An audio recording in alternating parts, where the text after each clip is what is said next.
All right.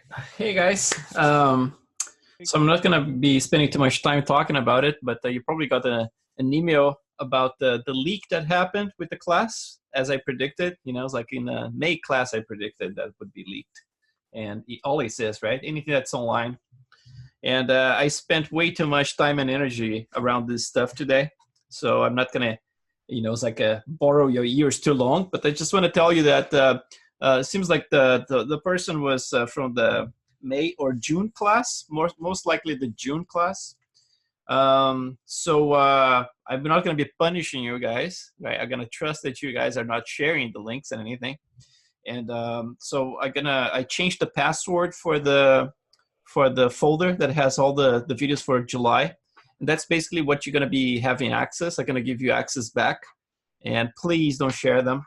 And I'm going to be actually taking some measures to actually prevent this from happening in the future, and then go from there. It's like it's a tiny little business that I just started. Kind of like I work from home. I don't have a company, right? Like actually I have legally a company, but I work from home, right? And it's really sucks that this type of people are gonna come after me. It's like instead of like going to after like bigger companies or something like that. No, after a dude like me, it just sucks. It's like a low lives, But anyway, so I'm gonna be talking today. Yesterday, by the way, like yesterday, it was hard for me to concentrate in the class in the meeting. I made some mistakes and everything, and you can notice that my energy was kind of low yesterday. It's because like 10 minutes before he started the class is when someone told me that my material is actually leaked online. And then I looked at it and I was like, okay, just like wipe anything you have in your head right now and try to do some work. And that was hard. So that's why I was kind of like a little depressed yesterday. But hopefully today's going to be okay, and I'm going to be giving you temporary access to those videos later. Not for download, but at least for streaming, And then I believe the best solution would be to have a little platform that has logins. So basically, like you have a little account in there, and then the videos are actually watermarked on the fly. So basically, like if you log in, it's gonna watermark with your login or something like that. And then if anyone tries to record that, at least we have the record that was that person. So that's a way to prevent that in the future. But it really sucks that I have to spend time doing this. It's like the time I already don't have. I'm sleeping like 4 to 5 hours a night, just like trying to run this whole structure. And then now I'm going to have to sleep probably like 3 hours a night just to deal with other shit. But so thank you so much, person who leaked it. You're an asshole. Anyway, let's start this. Okay, I'm already sharing my screen here. So let's do this. What I did yesterday, so I did some more work on the pores and all that stuff around the micro wrinkles around the chin and some other areas. But I didn't do a lot of work in some other areas like the ears or the forehead or the neck, right? But I think before we do some work on that, let's get you guys set with some maps that you can use to do some renders during the weekend, so you're not left hanging, Especially now that you don't have access to the videos from the past months, right? Which sucks. I try my best to give you access to that so you guys can actually keep up with it. But because of one person, now we don't have access to that. So so I'm going to try to set you up because I think it's important to have like all the maps in place. And then, like I said, like my intention is to always like plug everything into place and have everything available, like the shader network assembled completely. And you can just like replace those maps as you improve them. And then that way you just work with iterations, right? Just like as you get them better, you just keep plugging them in there and you should be good. So let's just turn off this thing here so nobody interrupts me during the class. Airplane mode. All right. So so the way I worked in here, I tried to create like my passes all inside of ZBrush, right? So the first thing I'm gonna do, you see like I'm at the highest resolution of my mesh before HD, right? So lowest resolution, press T a couple of times until I reach the highest, which for me is like 1.1 million. I'm gonna export this mesh right here. So this is gonna be exported as high res, so HR. In my case, you name anything you want, but in my case, that's the naming I use. So HR is gonna take a little bit. And then the reason why I do this It's so I can actually show you how I create like those other maps here. Let me show you. It's exporting the polypaint. Just a second. It's color information. I have to remember to turn off the color in there. So now let's pretend you already have your model, and this is the model with HD. You just sculpted, right?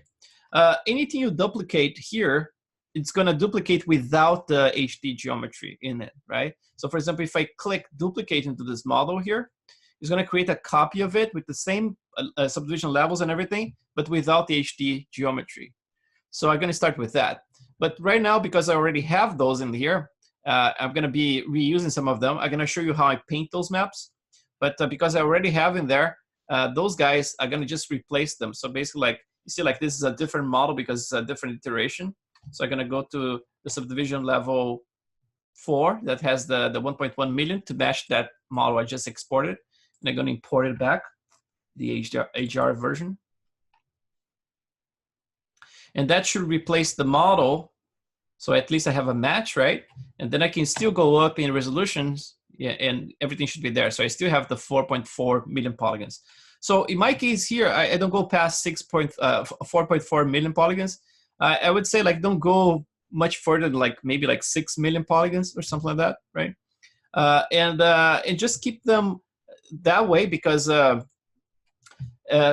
I'm getting all those messages. So just keep it that way because you don't need to go HD for every single one of those layers, right? Because the maps you're going to be painting, they're not like super complex maps. It's just like some, you know, kind of spray version, you know, of the specular map. So kind of like it has to do with specs in there, but it's not like a high resolution mesh or map or anything like that. So you can use like a somehow low resolution mesh. So like I have 4.4 million. If your model has a different topology, maybe you're going to reach like maybe 6 million, 7 million, something like that. It's still fine. Because ZBrush does a very good job exporting maps super fast when it comes just to color, if you're not exporting displacement, right? So I have that mesh in there. So you see, like I have the 1.1 million plus one subdivision level that I already had in there. I'm gonna do the same for the bump height. So I have them all synchronized. So let's go 1.1, I'm gonna import it here.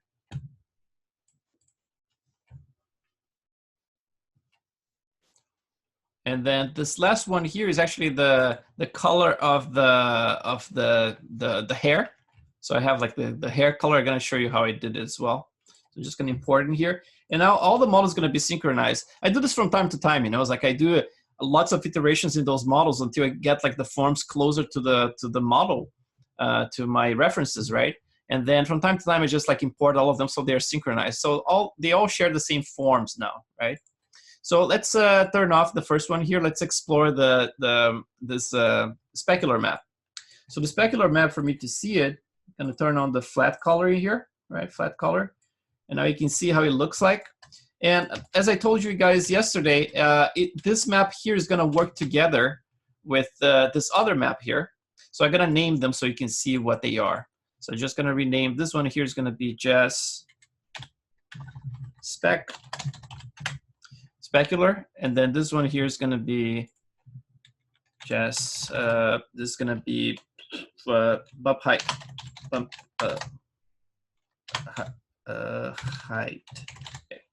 height, and then this one here can be something like hair melanin, right? So the color of the melanin, and then here, going to go back to the specular map. And then, so for example, like if I have an area, just to explain how this works, if I have an area that's completely like it's super shiny, right? Like it has a lot of specularity, you're gonna paint white, obviously. But I try to not use like a plain color anywhere. So I try to use spray for everything, just to create a little bit more specs, you know? So you have like different areas of oil in your skin. You're gonna have like, you know, some sweat coming out of the pores and things like that, right? And then, you know, it's like a combination of things. So you have to create some kind of variation to it. The more variation you use, it's like it's increasingly in different levels, right? So you have like the variations of the pores themselves that you're sculpting. And then you have the in between the pores, right? All these little microstructures we're actually adding here in ZBrush already. And then you have another layer of complexity that's the micro bump that we are adding into inside of Maya. And then we have this type of complexity, that's the specular map, that's adding some complexity as well. And then the bump map, the bump height is going to modulate the height of the micro bump, right? So all those things combined together, if you put them together in the right combination, you ended up like getting like a very nice result for your renders, right? All of that combined with the correct scale for your subsurface scattering as well. So this all works together. So if I have an area, for example, that I'm painting, for example, like the lips, you would imagine that the lips would be super shiny here because, it's like the lips, right? Like have water in there, it's like have the saliva and everything. But you have to remember that, for example, like I don't have any micro bump happening in there. So that means that it's already very smooth. So it becomes very sensitive to any specularity. So that's why I have it painted here. It's slightly gray or kind of like dark gray, because it's a combination, it's like, and the only way to see it's by actually doing renders and seeing what's happening in the render, right? So in the case of my renders, if I remove and if I put all of this stuff here, like as white as the tip of the nose, or even wider because it's supposed to be the lips, right? It's gonna end up like super shiny. It's gonna get like super like a mirror, and I don't want that kind of stuff unless that's the look you're going for, right? Some women have like this glossy lipstick, right, that they paint in there, and then it becomes like super glossy and shiny. Maybe that's the effect you're going for. You never know. But in this case here, if I'm going for a more natural look, it's basically like this map has to play nice with the bump height map. So that's why it's darker here. And then so let's see how I paint this stuff here. Let's explore the brushes. So very simple stuff. Let's go to as usual, gonna spend some time just trying to find where things are here. I never remember. So single pour, pourable, polypaint, this one. So polypaint spray. So this one here, for example, I'm gonna show you how it's assembled. So I have my standard brush combined with the spray. And this spray here can turn off the color, right? Because the color actually mixes those two colors in here. And you don't wanna mix anything. You just want like a plain color. We're gonna be using either black or white or grays in between, right? So that one, and then for the rest, here's the default. So placement at 0.5, the flow is 0.25, and the scale is at 1, so all default. And then for the alpha, I'm using this little guy right here, right? You have another one similar, that's this one here. That's actually a little bit sharper. This one has a little bit more of a, yeah, actually, I think I'm using the sharper one. Yeah, this one, 23. So I get the alpha 23. And then for the alpha itself here, I'm not using any curvature. And the contrast is at 2:1 here. So that's basically the settings for this brush. So I'm gonna do some work in here. Let's just try to paint, let's say like an area that don't have a lot going on. I'm gonna go to the higher resolution I have, which is like 4.4 million, right? And let's use like an intensity that's the whole secret here to create like a nice albedo or to create a nice natural looking map is to actually add the variations for both size and also for the intensity, right? And do this in multiple layers. So if I do this, for example, with a higher intensity here, let's actually with a lower intensity first. So let's start with 6, and then I'm gonna pick a color here. I'm gonna go full white, and I can do in symmetry for now. So let's do let's see what happens here. It's a little bit too faint. Let's increase the intensity. So now I have 15. Let's go a little higher, 24. So I have this kind of pattern right here. You can see that little spray in there. So that's very shiny, right? Like anywhere, if any place I do this kind of stuff, that means that it's going to get very shiny, right? Because a lot of light's going to be hitting that. But maybe that's not the intention. So we're gonna just paint here so you just see the effect in action, right? But I'm gonna go back now. See, I don't even have a lot of resolution in the back of the head. This is all gonna be covered with hair for the most part. And this like is always stretched now. I'm gonna have to fix that. So it's a good opportunity for me to fix this map here. So I'm gonna switch to a color, for example, the bug that ZBrush has is when you switch to full black, this happens. It switches the shader, right? It switches to a default shader. So it's almost like you cannot go full black. You can go like really close to black, something like that. And then the shader pops back to flat color. It's pretty bizarre. that it does that, but it does. And then I'm gonna paint back this area here just to eliminate some of that. So this is like with a fairly large brush, right? So I have like size of 46, and then the RGB intensity is at 26. So you see like I create this layer that's a little bit more broad, and always doing like circular motions. If you look at the video in there, you're gonna see my arm going in circles. That's basically what I'm doing, like going in circles, never like straight lines. It's kind of like it's easier to actually predict and even things out just by doing that, you know.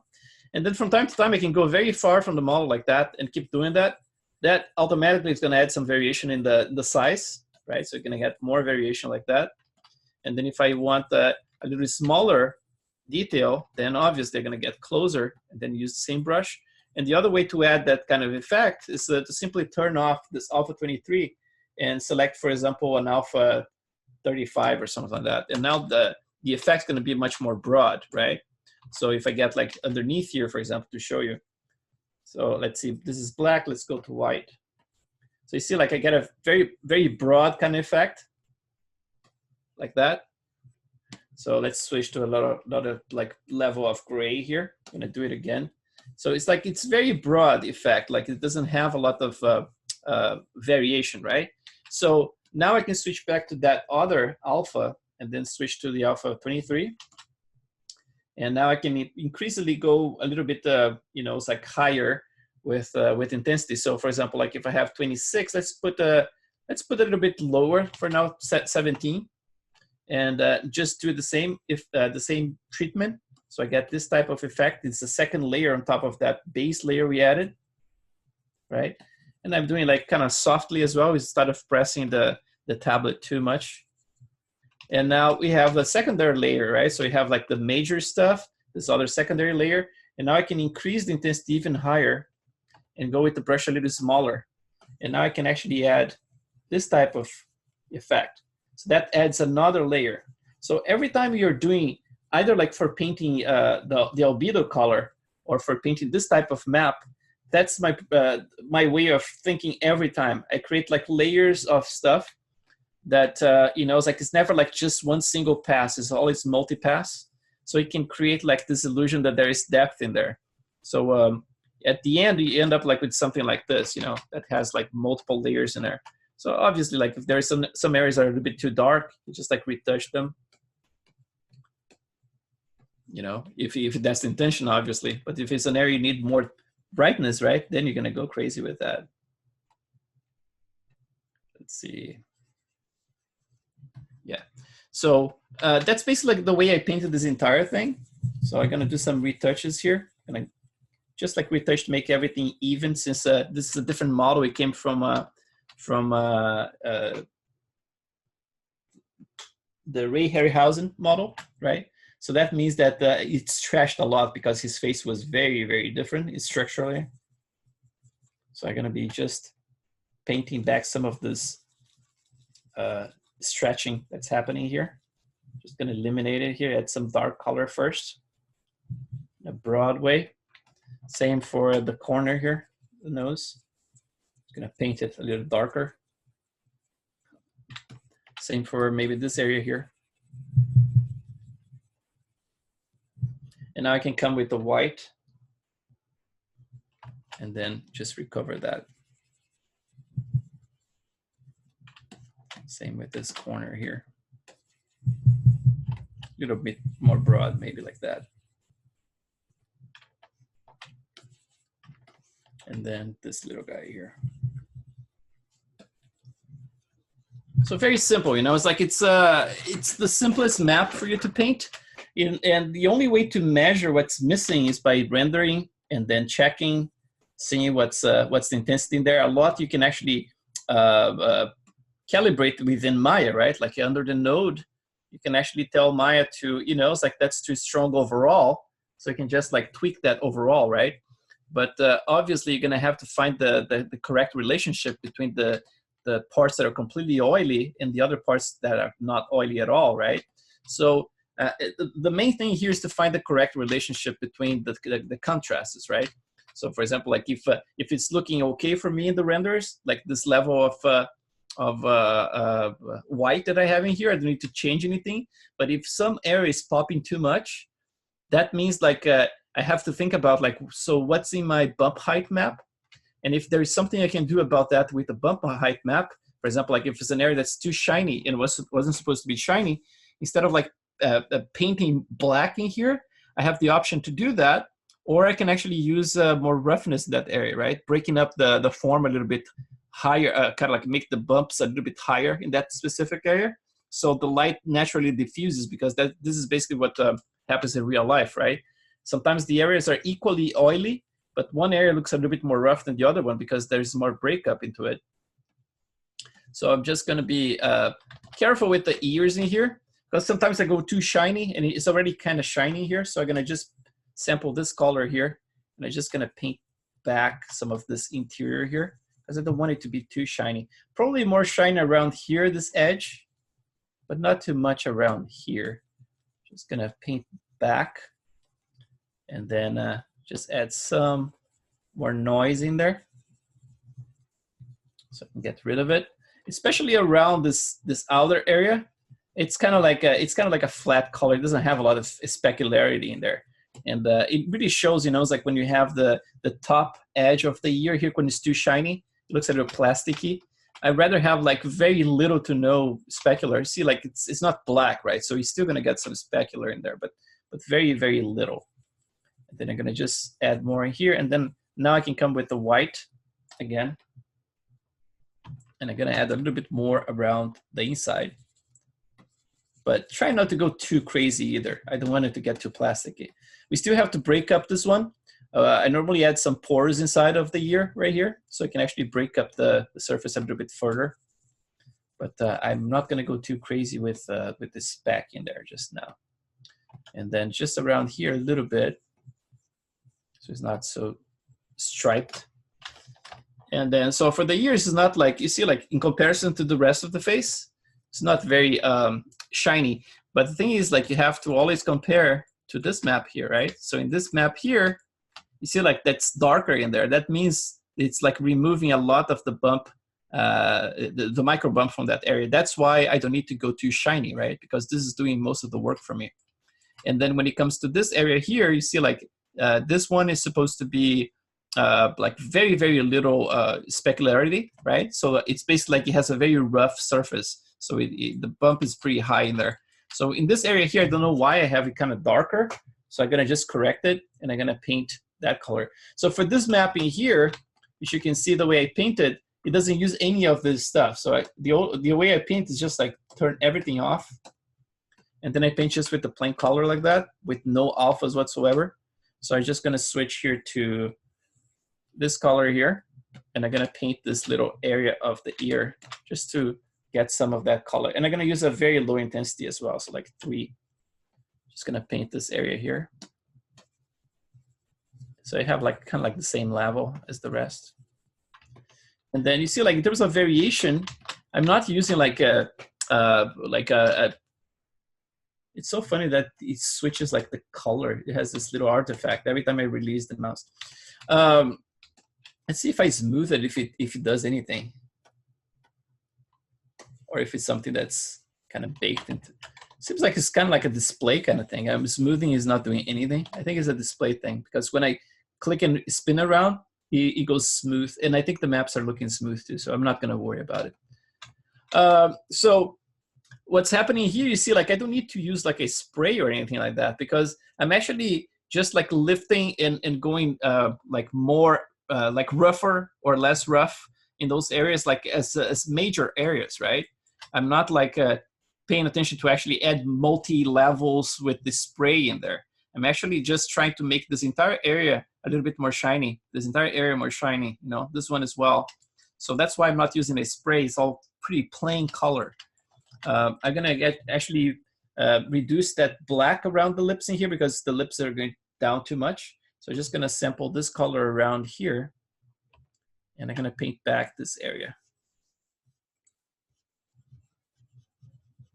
And then obviously I'm gonna have to compare with my model itself. Let's see if I switch here. Yeah, you see the lips are going a little bit too thick in the paint because it was just like done very fast. So I'm gonna have to tweak that later. But this one here, yeah, I think the lips are getting too thick at this point. So just gonna eliminate a little bit. And you see, like, the map is not anything fancy. It's super simple map. And this is gonna be like across the board during this class, you know, it's like you're gonna see how simple the stuff I'm using is. It's just effective, you know, it's like it's just the way the things are connected that give the realism at the end. But like all the pieces separate, they're quite simple, you know, it's like it's easy to understand what I'm doing. It's not like any rocket science at all. And that's what I like, you know, I think as artists, I mean, like not all of us are very technical, right? I can be very technical sometimes, but you know, it's like when I do my own thing, man, I just like, I don't want to stress out with stuff like overly complicating things. You know, that's what we do already in our pipeline at work, right? Just like there's all those layers of stuff piled up. And then because when I do my personal work, I want to have fun.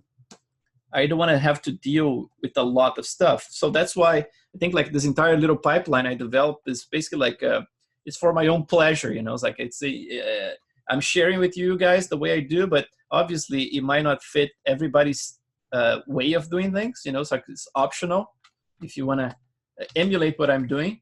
But just so you know, it's like I do it this way because it's fun to me, you know, it's like instead of like suffering with stuff, I can get those maps painted like in one night and then go to town, you know, it's like start exploring with the renders and getting stuff done. So if I wasn't teaching this class and spending time like explaining things, for example, those models could be done with this base I already have, you know, it's like with those maps already painted there. Probably like in 3 weeks, I would have a full model with everything in it, right? Just like working on my spare time, of course.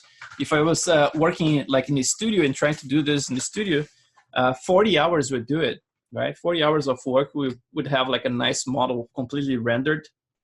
But that's about the time I spend in those models, about 40 hours if I work non-stop on them. But that comes with practicing, right? Like it's not like you probably are not going to get the same speed at first, but then after a couple of times doing this, you're going to start getting faster. So don't force too much, you know, because you have to keep having fun with the process. You know, the process normally is more important than the final result.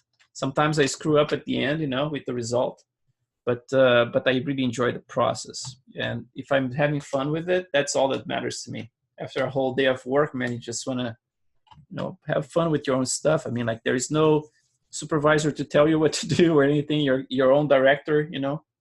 So if you're not having fun, if you're being like a bad boss to yourself, then you're doing it wrong, in my opinion.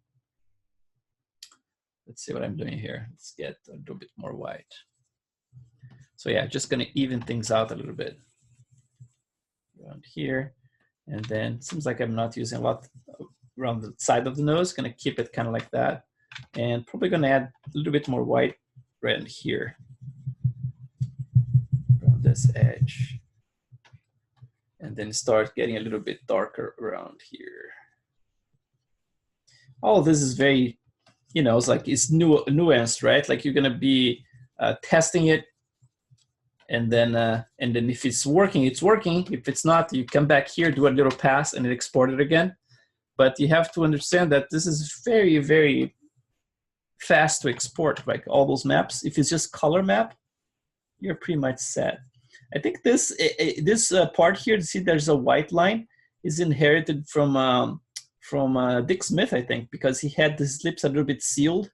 So to create the impression that it was a little bit more wet, close to the, you know, when the lips are touching, I added a little bit more white in there. So I think it's still coming from that model back in the day. So this texture here, have seen some models already, probably like 4, 5, 6 models. So that's why it's always stretched out. I have to do little fixes here and there. So now we have this texture here. And we can do some tests. Let's do this one here. So that's the specular. If I feel like the neck needs more detail or something like that, a little bit more spec, I can do that. But right now I don't have any displacement map in there, so it doesn't matter. I mean, like there's no way for me to trust without any detail. So we have already named it. So to just head spec. First thing before we export any type of map with multi-map exporter, we save our files. because of that crash that plagued ZBrush that I told you that. Sometimes it's not like plague. It's kind of rare, but it happens. It happened to me like twice in the last like couple of months. And it happened at work actually twice this week. One with me, another one with some other artists. That basically like you're exporting the maps using the multi-map exporter, and in the middle of the export, it kind of like it screws it up, and then everything goes out of sync, and then ZBrush, every time you're exporting something, ZBrush renames temporarily your subtool to output. So if at the end of the export process, you look at your subtools and it says output, but it says finished in here, that scene is gone. Don't save it because it's corrupted. You're gonna screw up your scene. Probably HD geometry is gonna be gone or something like that. So pay attention to the name of the subtools after you finish exporting. So I'm gonna go to a plugin, gonna turn off, I believe like multi-map exporter at this point, it already does this automatically. It cranks the intensity to 100, but I'm not gonna trust that. I'm gonna crank it to 100 here first. And then I'm gonna just do a texture from Polypaint. And then everything else here, I'm gonna switch to 4K, right? And sub D level doesn't matter because it's gonna be just a color anyway. So I'm gonna keep it 2 just for simplicity because that's what we're exporting the displacement with. And then 4K because don't need more than that. And then texture from Polypaint. Let's create those maps. Let's do a source. And then this is gonna be Jazz Head Spec, right? Okay, so that's gonna be the new one. Let's see how many seconds this is gonna take. It should take about 20-something seconds, I think, for 4 million polygons to export, which is not bad at all. And with the HD geometry, it's the same deal. You know, it's like if you're exporting just a color, just the albedo we're going to be painting starting next week. It's going to be probably like on Monday. Then you're going to see it's going to export super fast as well. It's just the displacement that has to actually, you know, especially with the adaptive that's calculating the rate, is ray tracing, right? And then it takes longer. But if it's just color, it's like, it's a breeze. So let's see, this is the last map. Yeah, 53 seconds. Oh, it's longer than I thought. So let's do the bump height. I did a few tweaks so we can just replace just for you guys to see what I did. So let's go to this one, same deal. Bump height right there. Spec is already exported, 50 megabytes each. Not terrible. Let's plug those maps as soon as you get back to Maya, and let's do some tests.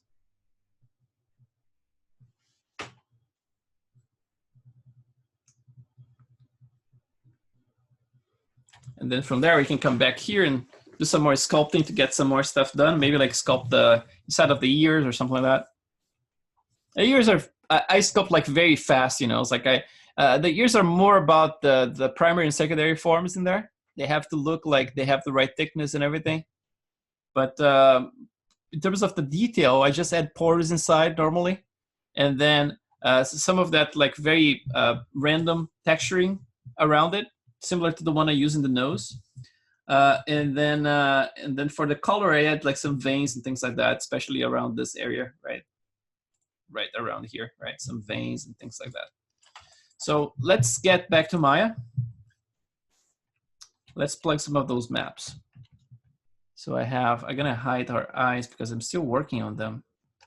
And I didn't teach anything about the eyes just yet, so I'm not gonna be showing that to you guys. I'd rather have them hidden. Okay, and then let's bring so we don't need to bring the base mesh because it's the same thing we already did yesterday, right? We're gonna just be plugging those new maps. So let's explore the shader network. So display hypershade window. Let's frame it. So graph, materials and selected objects, and then that's my shader network right here. You see how simple it is so far, right? So we have the albedo color we plugged yesterday, which was the very basic map that I taught you guys how to plug the remap color in there to help. I have the bump plugged with the bump height and the cell noise from Arnold. And then I have the displacement map, right? So let's add some more nodes in here. Let's get to this chest skin. And let's go to the specular here. So, so I have color and I have the weight in here. So the color, I'm gonna keep it completely white for now. And we already set all those shaders in a couple of days ago. So the only thing missing is our map. So I'm gonna click this little checker and let's plug so it's specular, right? So I'm gonna plug off Arnold. I'm gonna switch off this one. I'm gonna turn on my UDIM Mari. And let's get the spec, this guy. So now it's plugged in there. And then obviously you could potentially, for example, use the same map and plug into your code. But I like having like independent controls. So if I want to do some tweaking in the maps, if I have two maps instead of one, it's easier for me. So you can either do the same thing, just click this one and then do it again, or you can just like duplicate this map here. So if I have this one here, I can just like press Control D. So I have the map in there now. And then I can go back to my shader and just like drag it in there with the middle mouse. So in weight. So now it's plugged in there. And now, yeah, so that's all we need here. So let's see if the intensity is okay. It says it's 1, but you know, we're gonna have to see if we're gonna have to crank this this color balance right here. So like exposure, right? So let's do that trick that that you guys told me the other day on how to see this in Arnold. Let's see our map in Arnold. See, like it's very strong right now. So let's click that map. Let's go start with spec first. So let's try spec. Where is it? Right here. This is the spec. And then let's try that, where is it? Render, debug. And let's try basic. Oh, that's not basic. Let's see if I get the right map here. This is the... Chris, sorry? Yes, normal? No. Was isolate selected. What's that? Oh, it's isolate selected. Yeah, that's right. That's it. Cool. You can press that, or you can press the little white button next to the RGB icon. Oh, cool. Yeah, this one here? No. Or this guy. Isolated. Yeah, okay, cool. Yeah, that's sweet. Still learning. Thanks, guys. So, yeah, see, like if I turn it off here, it's super shiny right now. Right? So let's try to see like which one is affecting it. So let's turn off my, let's start with the code. So I'm gonna eliminate the code first and just disconnect in there. So that's definitely the spec that's actually affecting it. But just to make sure it actually is that, we can actually do a update full scene. Because sometimes what happens is you do a lot of modifications, you know, it's like sometimes the new maps don't load automatically, and then you have to do the update. One thing that I noticed, like working with Arnold, I don't know if it's true for you guys, but working with Arnold, like in a Linux machine at work, it seems like it's more responsive, like in a way. For example, like I don't have to update the scene that much, and seems like I have a nice OpenGL feedback in the viewport that's actually nicer than what I get with the Windows. I don't know if it's an impression, but I thought it was a little bit smoother, the experience for me for some reason. Still updating in there. Let's see. Okay, now it's calculating. And now from this point on, I can actually tweak those things without breaking it too much. Let's click it. And then let's see what we have for the, oh, actually the code is at 1 now because I broke it. So just gonna reverse to 0. And then let's look at just the spec. So the spec is right here. And then we're gonna look at the exposure. So let's see, my spec is plugged right here. So this file here, let's isolate it.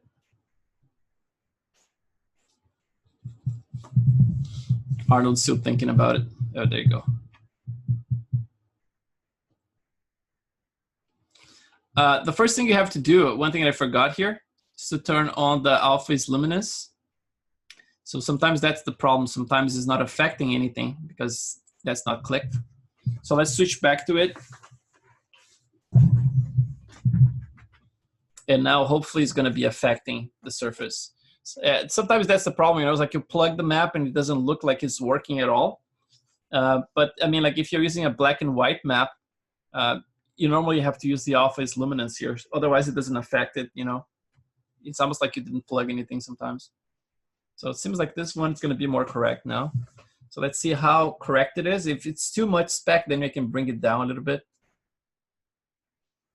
Or let me just see here if I have another. Yeah, let's do a little research here. For example, to get the right amount, let me just import that shader we just exported the other day from the other model. So let's just get that one, and we have an exact idea about what's going on. Actually, it was inside of materials. So Ray skin, probably his face gonna pop in there. Let's get right there. Let's just delete this guy. And then let's make sure, okay, I got Ray skin in there. So this guy here, basically like for him, what I have plugged for specular is, oh, exposure at 0. Okay, so that means it should work fairly okay for her. So I don't think we should change anything at this point. Let's, since we are here, let's look at what he has plugged for his coat. So coat I have, okay, so this one is different. So the alpha gain is 1 and 0, so the default, but the exposure I'm actually overexposing a little bit more. So it always going to be dependent, of course, on the type of the skin. Sometimes they're going to need to crank it a little bit more or less, but at least I have a ballpark, so it's like 1.6 or something like that. So for her skin here, it's just like render it. And then what I'm going to do, I'm going to get her skin now, click on it. And then I'm gonna just make sure that I have the coat plugged here as well. So I'm gonna do this next. So I have this spec in here. Let's just bring this one straight to weight. So plug that map. And then this is the coat. This is the one that's kind of like a secondary specular that I just add like to create this broad spec. And then for the exposure, first like alpha's luminous, right? Click that one. And in her case here, I might be able to use just the default without like cranking the exposure too much. You're gonna see in the render, if I isolate one area here, let's see, forehead, right there. So for example, the default is like 1 or 0, right? So if I go down here, it's gonna go very, very, almost nothing, right? If I go higher, you're gonna see like this broad spec starting to show in there. So at around, let's see, like 1 point, maybe like 1, 2 for her. I think it's because her the pores she has in her forehead in there, they're very, very shallow. So it's not like it's breaking up the surface a whole lot. So I don't think I need to go too high with that. Yeah, it all depends of course the lighting that I have in there, right? So I'm not sure if I'm overexposing a little bit. So I'm gonna have to change angles and see from other angles if things are working or not. But I think it's a good ballpark, you know. It's like I might get away to just like using maybe like 1 in here. Not 1, but 0, which is the default. And then let's see our specular itself. Specular here. So this is 0. Let's bring it down a little bit. Yeah, I think the nose is a little bit too shiny. So overall, I think I'm gonna bring it down slightly. And I always do this visually, right? Like I'm actually judging by looking at the model. And without looking at the reference right now, I'm just like trying to find a ballpark first. And then after I have a ballpark that looks okay in my eyes, then I'm gonna look for, you know, it's like the reference and try to actually do a better mesh to it. Let me just like, let's pull one of her pictures so we can look at, see this one here that I always use. Yeah, that's not a good one. Let's see the one she just sent me yesterday. Just has plenty of light in there. Yeah, it's very, in this case here is very diffuse, but at the same time, I mean, like there is a very diffuse light that's coming from the window, right? Like from outside. So it's kind of like, it's almost like using an HDRI, and the HDRIs make everything very soft, right? Like depending on the HDRI, of course, But I mean, like if it's a global one like that, it doesn't have like a direct sunlight or anything like that, then it's gonna be very soft. You can see by the shadows, right? You can barely see any shadows in here. Everything is very diffuse because it's bouncing from everywhere, right? Inside of the car, there's this gray thing. It's just bouncing everywhere. So it's like very hard to judge in here. But in our case here, we have like a light that's actually coming from the 45 degree from the light, from the side. And in this case here, I don't think the soft light it's too soft, right? I think it's kind of like a bit, fairly small source. Let's see. Not super small, but small enough. Yeah, see, like the soft box is small. It's kind of like the size of her head, right? And then if you want to get like a softer light, you're probably going to go higher with that, a little bit bigger with that. That's basically what they do when they want to do those beauty shots. Not beauty shots because you're going to use like a beauty dish or something, but I'm saying like if you want to do something that's going to soften the forms, right? Not something, a light like this creates a very dramatic effect, kind of like a Rembrandt kind of light. But if you want to do something a little bit more broad, then you have to grow the size of it. So I'm going to just save this so we can compare. And then you're just going to grow this entire thing.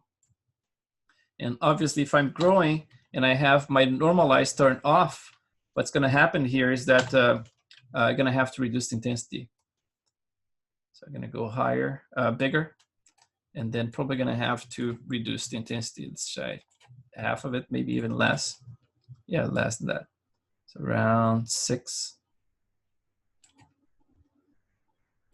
That's why it's important to actually use like multiple lighting setups. So you can have one like this, it's just like a soft box. But then if you have a bunch of different HDRIs with light coming like from the top, maybe some other one a little bit more frontal, some other one that's kind of like a flashlight effect, right? And then you do a bunch of renders with each one of those. And then you can try to, you know, like pick one image for reference and try to emulate that lighting closely. Not like, it doesn't need to be perfect, but closely enough. And then you can try to actually find the sweet spot for all those maps, you know. In this case here, you see like now that that light that was super strong everywhere, her nose was like super shiny and the forehead was super shiny. Now all of a sudden, like the shininess kind of goes away, right? It becomes a little bit more global. So it's always a matter of like what's the intention with your portrait, right? If you want to go for something more dramatic, more theatrical light, you're probably going to use like a smaller source, almost like a, you know, it's like you look at the painting from the Baroque period, and they would have like maybe like a candle illuminating the whole scene, so it's like one single point, and then that would create like very dramatic, sharp shadows, right? Sometimes not so sharp, but I mean like very dramatic. They would, you know, it's like stretch. For example, if you had the hanging from 45 degrees from the side, you would get that nice little triangle under one of the eyes, right? The Rembrandt kind of light, and then everything else would go fully dark. So it always like how you plan your scene, you know, it's like what's your intention is to create something more sci-fi, right? You're probably gonna add some colored lights in there, or it's something more classical Baroque, you know, it's like then it's gonna be a smaller source kind of to the side to add more dramaticity. And then if it's something a little bit more natural lighting, for example, like a window light, right? So you're gonna create like a soft box that's probably like as big as a window to emulate that. And for example, instead of like using 45 degrees like I have here, more on the side, right? We are kind of like you're trying to emulate a natural light coming from a window. So you put the soft box on the side. You can have like a bounced light from the other side. You can have like a little bit of a backlight just to define the silhouette of the character on the other side. All kinds of things you can do with lighting to actually model the face, right? If you add like a light that's completely frontal, like a flashlight, that means that you're going to be eliminating a lot of detail, right? So it's easy to actually create something realistic. That's why I use that a lot for the Stan Winston portrait, right? Because like once the flashlight is in place, it's almost like you cannot go too wrong with it, even if some of the forms are not completely there, because it kind of washes out everything, right? And just like projects that very frontal light. And then it really sells the idea that it's a realistic thing. Let's see if I can go here. Go very fast here and pull the image. Oh, actually, it's not here. Let's see.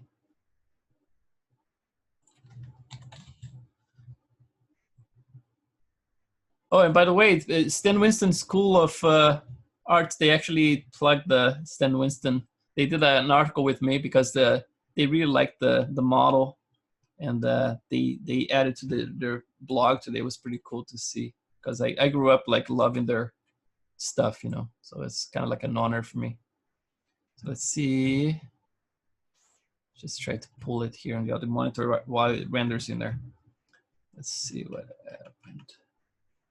Why I'm not seeing the link here.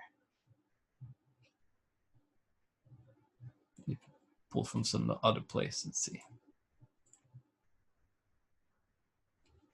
Just a second. I'm just looking for stuff in the other monitor in here. Yeah, maybe I eliminate the spec too much, but that's a back and forth I'm gonna have to be doing to find the sweet spot. And to do that, the only way is to actually test multiple lighting setups. And let me see this now. Okay, I got it. Scroll down here. So, flashlight, right? Just a flashlight, so basically like eliminates the necessity of like really getting those forms perfect. Obviously, if you have the forms in the correct spots, it's gonna work better. But you see, like this is a flashlight. What I did, as I showed you guys before, was this light rigged into with the camera. So as I moved the camera, the light would follow it. And then when I did that, I mean, like no matter where I was having this kind of effect, you know. So let's see if it goes back here. And let's get this other one, for example. Profile is pretty cool. Actually, they did like a 3 pieces here. It's kind of cool to see. So yeah, no matter from where what angle you're using, you're always gonna get the same kind of effect, you know. So if I'm having trouble, for example, with the model, which is not the case here, this model was actually rendering nicely with other lights too. But I mean, like you can always try that, you know, it's like to add kind of flashlight, because especially with celebrities, it kind of looks like you're really surprising them, right? So here you can see like the flashlight is a small source. That's why you have like a semi sharp line in there, right? So it's kind of like a small source. I would say like maybe like the size of, smaller than the size of his head. And then a little bit to offset to the right of the camera. So it's almost like if there's a professional photographer in there, a paparazzi, and then there's some other dude, like a helper on his side, for example, lifting this thing like over his head, right? And trying to capture this picture here. Or the photographer himself, like holding this flashlight and just like above his head on the side. And then you would get this type of effect, you know? So there's always that possibility. But you see, like in her case here, seems like I went a little bit too far with turn off. Oh, look, man, I have my camera at 10. That's why it's taking so long to render. But obviously I have a better result. I can judge better my specular if I do that, but that's not what we want for, you know, if you want to speed things up here for the renders. Let's just do a little test here with the low samples, just crank the spec more. So I have like, I have negative now, right? So I said like have it's positive 1.6, I have negative 1.6. Let's try to crank it at least to 0. Let's see, it's 0. And see how that's gonna render.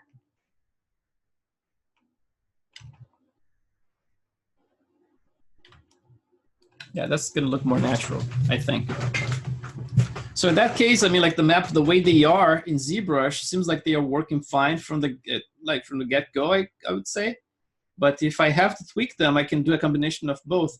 If it's an overall thing I have to do, for example, everything is looking too specky, I'm just gonna underexpose. If everything is looking underexposed, I'm gonna just overexpose a little bit here, right? But if the problem is in the contrast, for example, like the lips are not shiny at all, and the nose is too shiny, then I'm gonna know that I can correct those things, you know, it's like by playing with the maps.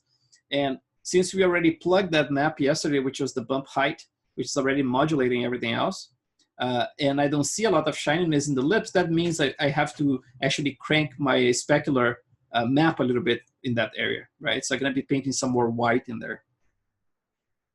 In the case of the other guys, they had more wrinkles and things in the lips, so it was kind of like necessary. But in her case here is actually eliminating too much, so I'm gonna just be correcting that. But you see like this type of speck, like a broad speck in there. I'm gonna break it up a little bit further by adding some pimples and little things in there, right? But areas like the corners of the eyes in here, I think the specular is gonna work nicely. So around there, you can see like those little details we sculpted yesterday. Let's see. Obviously with lower samples now, it's like 6 for samples. And I'm not like rendering from a super close up. Let's see. I have this one at around here, so it's not like a super close up or anything. So it's not like I'm gonna be able to see too much of the pores at this point, but at least gonna render fast so you can see what's going on.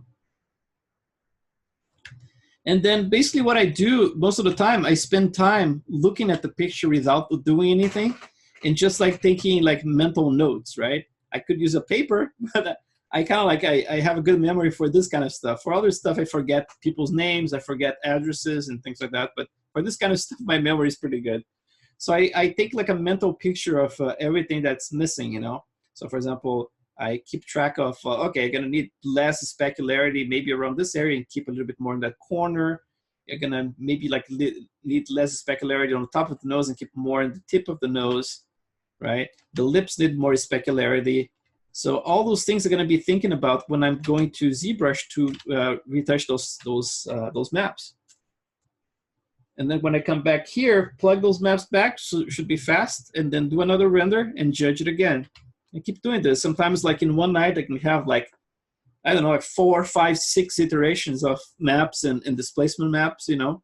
And that's why I think it's cool to have a scene that's completely assembled, and then you just replace things, you know? It's like just adjust as you go, instead of like trying to push too hard, just one element, and then praying that the other element's gonna fit in. You know, you just like, you plug all of the elements using those ballpark numbers that I gave you guys, which I spend a huge amount of time just like tweaking things and rendering and trying and looking back. You know, it's like if it's working for me, it's more likely it's gonna work for you out of the box. But then obviously, depending on the model you have or the way that you painted your albedo color, you might have to tweak the color of the albedo to look a little bit different from what I have here, right? So let's cancel this for a second and talking about albedo. And let's look at what I have here. Yesterday, remember like when I plugged the, well, before yesterday, the shader, I was using a scale of 150, 0.150 for Ray. And that's basically like what came from his shader network. But for her, I thought it worked better at around 135 for the scale. So I think the folds, they look more natural. So the amount of speck at the subsurface, it's going just deep enough, you know, it's like to show a little bit of the edges like around ears and around here, but without getting too glowy, right? So I think at this point, 135 is giving me a nice, soft and natural result without going overly red in those areas. So if you want to tweak, you know, that's a good number to look at. And then talking about the albedo, let's see what I have in here. So yesterday, remember what we did? We plugged this map that's called, it's actually a remap color node from Maya. This is not Arnold, this is actually a default Maya node.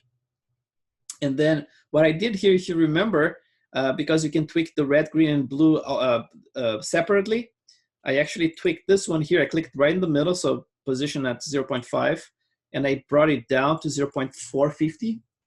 Which in the case of the other models, sometimes I go like as just a little bit, for example, like 0.480 instead of like 450.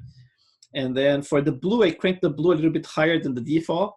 So the default is 0.5, I cranked to 0.55 for the value. And then the position is 0.5, so right in the middle. I don't use the spline or smoothing here because that simple curve that he adds before you reach that point, you already changed the color quite a bit everywhere. So I normally get a better result if I use like linear values like that. So you just like right in the middle, it goes straight to that point and then straight to the next point without like, you know, it's like creating too much like, you know, it's like undulation in the color.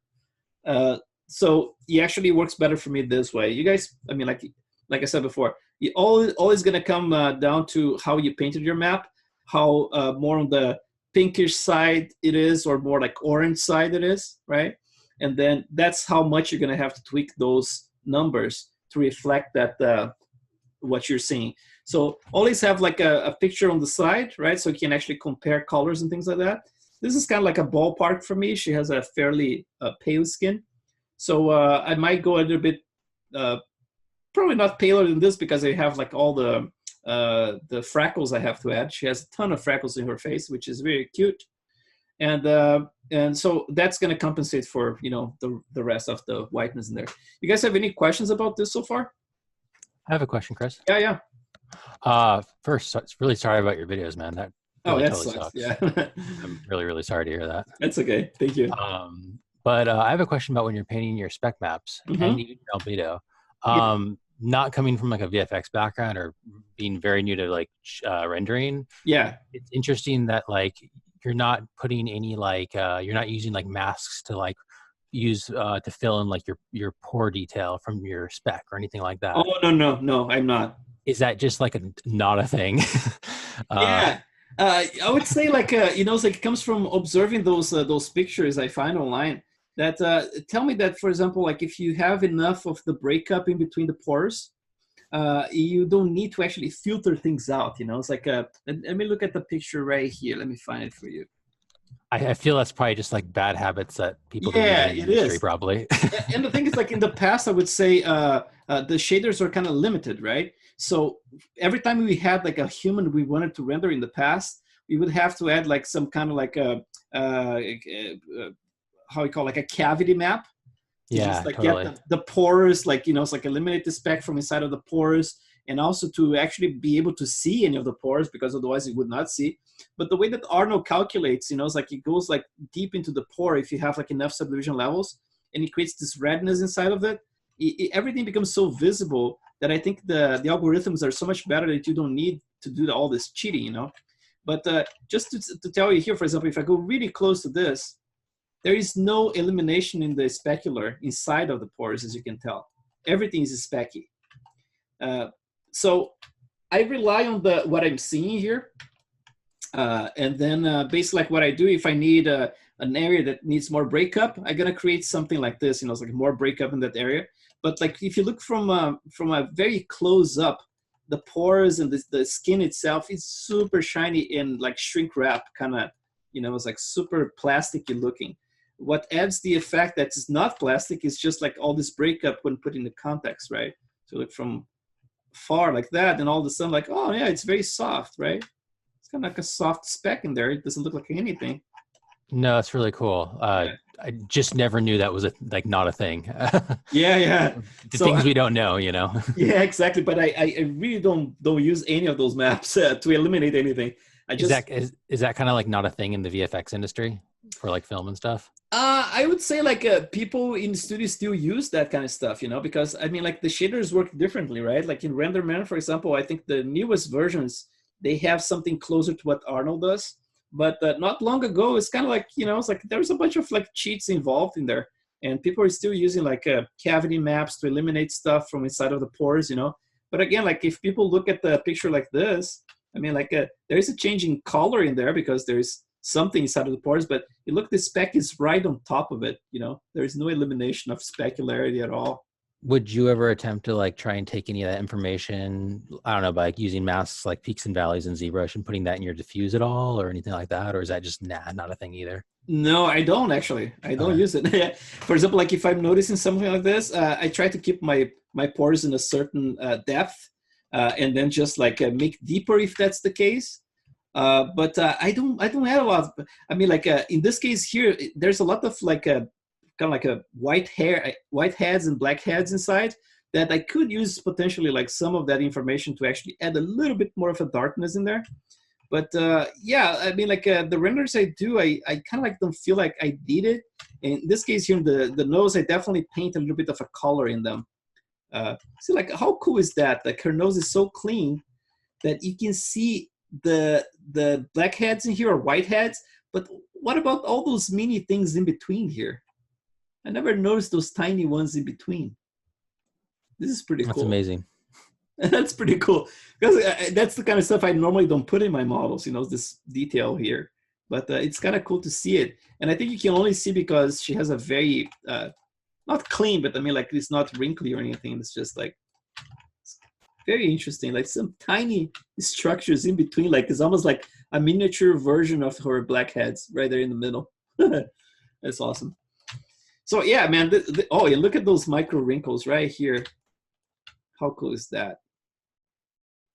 So yeah, it's always fascinating, man. Like every time you look at those things, you discover new things. You know, the direction of those micro wrinkles, for example, coming towards the center, and then flaring it out here, and then here it's almost like, you know, it's like not super visible pores, but mostly micro wrinkles interconnecting and creating the cell kind of shape. And then here, deep pores again, especially like the nasolabial. Look at that structure in there.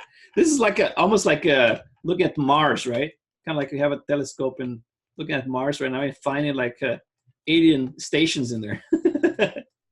That's an alien station right there. Look, some weird stuff going on, and it's just like so perfect and triangular in the structure. It's like a birthmark or something like that, a little mole in there from a distance, but you look close, it's just like this combination of little dots.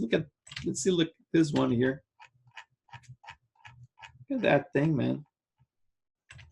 It's amazing. And again, look at how shiny everything is.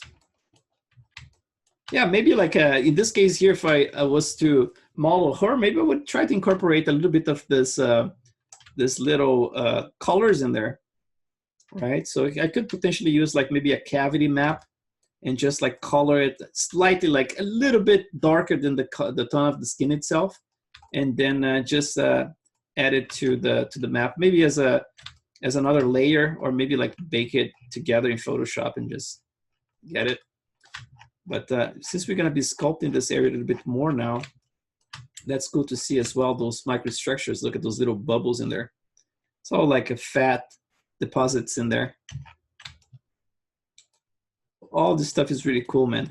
And the thing is, like I said before, I don't try to reproduce like a one-to-one at all, because it's impossible, right? Some boogers in here. But it's cool to understand a little bit of the structure, how things change, you know? And so we can actually have a ballpark when you're adding those details into our models. Like this is kind of like the area that gets super wrinkly when you're frowning or something like that, right? Or not frowning, but having a, you know, it's like a furrowing, right? You have a furrow. And then, so for example, like you're going to create those wrinkles on top of the nose, and then the spores here are going to get very deep, because, you know, the whole skin is going to be popping out, and the pores are almost like hold back, right? It's almost like there's a little string holding them deeper into a deeper tissue. And then when you bulge this thing out, it's almost like they stay in place and the skin comes out. It's kind of weird. But this is very cool right here. Look, like a very young woman, right? It's the kind of stuff like, oh, I have to be careful so I don't add too much wrinkles. But, you know, it's like if you add them with a certain size, you can do a lot of work, you know, to add stuff like that. For example, like for Jessica, I can actually do something like that. Add more details so it's not so plain. So let's keep this one in the other monitor here, and let's try to incorporate some of them. Although it's not my wife, right? At least it gives me ideas, and we are just idealizing things anyway. So I'm gonna keep it this one right here, and we're gonna move on back to also looking at other women. I know, man. I know. She's gonna be like, those are not my pores. Who is this woman? I smell some different perfume in this model. Anyway, let's go here. Let's try to do some more sculpting around those eyes, and go to the ears as well. It's a shame we don't have like a profile picture of those super high res things, because it would be nice to see ears and things like that. Let's get this isolated again. If you want to do this every time, for example, like what I'm doing here, which is like you always going to select a certain collection of faces, you can always create like a poly group, right? So it actually makes your life easier. So let's pretend like for the most part, starting off my perspective, for the most part, they're going to use maybe just this area here. And then later on, I'm going to be doing something with the rest of the face. But if this is what I use the most, you can just go to your poly groups. You can just say like group visible. And now I have this, right? So every time I need to select, I just select the entire mask, and now it's easier for me to just go straight HD from here. You can always use that. So let's do a little work around the eye, since we did some work already. But we can improve that a little bit and test a couple of things without going too crazy, so it doesn't end up in divorce. That's my fear. And let's go here. Let's see. Oh, just hit my toe. That's good. Let's go here. Let's see. Let's see what's the one I was using before. Chris? Yes. Yes. You have to push further the pores or make it shallower in the HD mode. What did you do in those?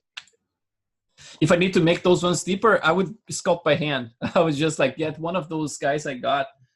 There's one here that's called Pore Depth, which does this thing here. Check this out. It's basically like an elastic brush. Let's experiment in this area here that's empty. It's an elastic brush with the base, like with the drag rectangle, and an alpha here, which is probably like 35 or 37. And then the alpha here has a little bit of a curvature. So when I draw with it, it just creates something like this, right? So it's like a little point in the middle and then flares out very smoothly. So this is the kind of brush that I use to create the, you know, the impression that things are a bit deeper. So if I go symmetrically, because I already sculpted symmetrically here. Actually, let's do it asymmetrical because I'm already breaking up anyway. And then I'm just gonna pick a couple here. And I don't need to be do this very carefully because the detail is gonna be preserved. So I'm just gonna click right in the middle and just draw it. Oh, I have to switch to sub. Just a second. So click that one and just do that. And then look quickly, you can actually just go and just like pull some of that. To make them shallower, I would say if you can do this all in one pass, in one session with your HD modeling, you can always use the morph target trick, you know, so I can then use the morph brush to actually eliminate things and then pull things back. Or you can simply like sculpt everything deeper than you think you would be. And then you can actually just use the morph brush to actually bring the ones that you want, you know, a little bit shallower. So we do the opposite thing, sculpt everything deep and then go shallower. I think it's easier that way. But in her case, I kind of had a good idea about how shallow those pores would be. So it's not like I'm gonna use a lot of it, you know. But yeah, it's basically like, in my case, because, you know, I'm an idiot, everything is kind of like manual labor.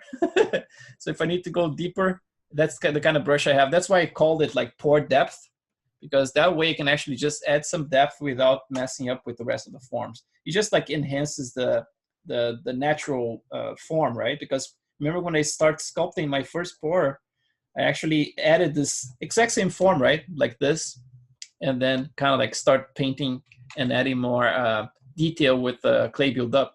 So that's basically like just reinforcing that form. And since you gave me the idea, you see I'm adding some variations here. So it's not all the same. So it's good, just like add a couple here and there. I don't think this one would work nicely for a positive though, because if I try to add this one as a pimple, it's gonna have a pointy tip. And I'd rather have the pimples with a very round tip. But this is actually a nice little pore depth kind of thing. Oh, if you go a little bit offset from the center of the pore, then it's gonna look unnatural for sure. So yeah, just like a couple of ones in there. So I got the feel here and there, right? So adds a little bit detail. But if you want to do like for the entire thing, yeah, that's gonna mean you're gonna have to spend some more time. But because you're not actually too concerned about the positioning anymore or how you're spinning them to add more variation, this can go pretty fast. You know, it's like you can just like go really fast with them if you're doing a lot of them. And so let's go back here. Let's try to add, sorry. And then let's try to add some more of those little micro bumps in there. So let's see what type of brush we can use. Let's try to start with the same one here. Just gonna create a copy of it. So brush, clone, and I'm gonna tweak this guy here. Let's try to find one that's a bit, maybe 49. Looks a little bit more rounded. And maybe I can switch the focal shift to something very small like that, like negative. And let's try around here the nose. Yeah, sorry, it's positive. So positive. Yeah, that's kind of like nice. It's kind of like a natural bump. Let's try to do a little bit more of like this. So I have a little bit more of that sharp edge. Yeah, that's gonna be nicer for this kind of detail I'm gonna add right now. So let's try this. But you know what? I can actually do this without using this brush, which is, this one is the elastic as the base. And the elastic is gonna preserve all the detail, right? But I don't wanna preserve the detail. You know what? Instead of like using that with the drag rectangle, I'm gonna simply use it like a clay build-up with alpha, like 30 something, 35, 37, 35 in this case. And then let's just compare to the other side. In this case here, because it's like a small detail, I'm gonna go symmetrical so I can save me some time. And around this area in my reference right there, it's kind of like in the eye bag, or don't call it eye bag, call it eyelid, right? Especially with your wife. So, so let's see, around here, I can actually add some of those guys. So let's start with intensity of 3. And it's cool with the clay build-up because I can actually build like them side by side, and it preserves that form, right? Like if you do like right side by side, it's not gonna eliminate the forms that are on the top or on the side. You're just gonna add more to this, you know, to the neighbors without destroying the wrinkle in between them. So it's nice if you have like close together forms, like you sculpting like muscle groups, for example. If you do it the clay build up like that with a little brush, you can get some very nice, interesting forms in there. And then in my map, when I'm painting the albedo in here, I can go slightly more yellow to create that effect that those are like fat deposits, right? So I'm just gonna create a couple of more here. And not go too crazy. Again, I have to preserve my marriage. And but all of this stuff like is so micro right now, right? I'm like zooming in right here. It's the kind of stuff that's gonna be like more for people to see, like, oh my God, look at what he did. He sculpted all those things. It's like, yeah, it's bullshit. You just pick your battles, you know. It's just like you add detail in certain areas, and then you leave some other areas a little bit more free of stuff, you know. It's like everything, like when it comes to design, and that comes to nature as well, it's about rhythm, right? So you're gonna have like certain areas with more detail and more high frequency detail, and then you're gonna go to another area that's gonna be more plain, and you're not gonna have so much of that, unless you're Michael Bay, right? Because Michael Bay only accepts full detail everywhere. So yeah, some interesting stories without Michael Bay. Like he would say like, there's not enough detail in here, right? So you would just like add more shit to it. So you basically like you would add more shit to it, and then you end up with stuff that you cannot distinguish in the screen.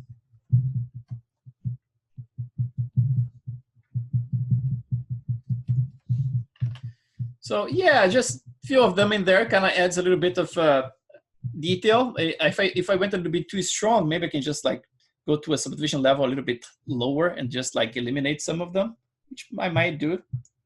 But let's add some more in here, because since I'm doing this in this area, now I cannot simply abandon and have a lot in one area and nothing in the other areas. I'm gonna have to start like flaring out, right? Kind of like blending back certain areas. So like having some of them, but a little bit more subtle around the other areas surrounding that.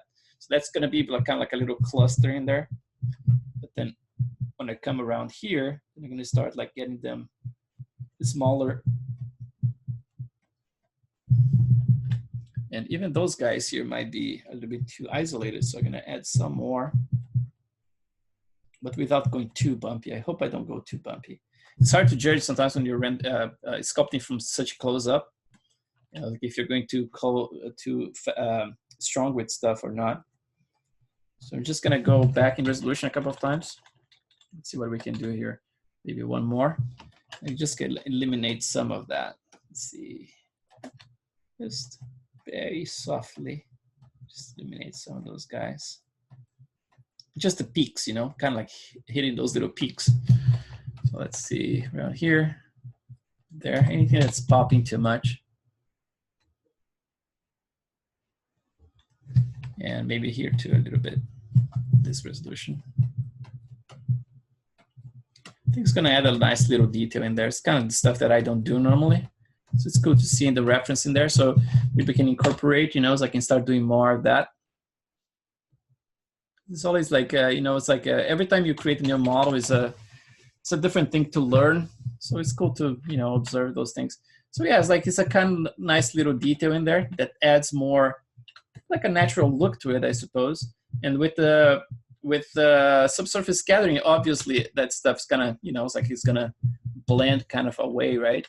But now, since we did the same, the little technique in there that we just learned, I'm gonna do a similar treatment around this area here, because remember, I added those little guys here and they became a little bit too isolated as well. I'm just gonna try to blend them slightly. So get some of those guys more close together and a little bit bigger as well, so they don't look like those random little dots, but rather like organized structures, right? So it's kind of like, it's more like a little fat deposits underneath. So all those little things, they're very cool, you know. It's like, especially if you're not teaching a class, just like put your headphones and relax and just listen to some good music, you know. It's like, and you don't feel the time passing, you know. Just like when you I'm being serious. I mean, like I get so in the zone when I'm doing stuff like this by myself that I cannot move, you know. It's like I get paralyzed, and sometimes I need to pee so hard and I don't. And then sometimes I go, for example, like if I'm listening to a song and for some reason I set up some songs sometimes in loops if I like the song, right? That I listen like 3 times in loop, the same song. But then sometimes I get so in the zone that I forget to switch back to not a loop. And then 1 hour, 1 hour and a half go by and I'm listening to the same song and I don't even realize it. And then I was like, dude, are you insane? And then I turn it off. But then it turns out that a couple of my friends did the same stuff, you know. So I don't feel crazy alone. I have some other people who do the same kind of shit. That means like you're in a good zone, you know. It's like you basically like you don't care about anything else other than getting that stuff done, and you're actually enjoying the process, you know. It's kind of like almost like a hypnosis or meditation, right? You get like in meditation state. So basically like there's no room for thinking about anything else. It's just like you fully own something, right? I used to do a Buddhist meditation with Zazen, right? Back in the day in Brazil, I did for a couple of months, I believe, and it was like almost a year. And man, I would get in the zone so good, like would not see anything around me. And at the same time, you have to be fully present. So it's kind of like an interesting exercise to not be there. And basically like you count your breathing, right? Like you just like pay attention to your breathing. And then in this case here, I'm just paying attention to, you know, counting, let's say like little bubbles. I'm counting bubbles if I'm not talking like crazy like I always do. If I'm just like chilling and listen to music, you know, just probably would be counting stuff here and let myself go in the process. So that's always cool to do.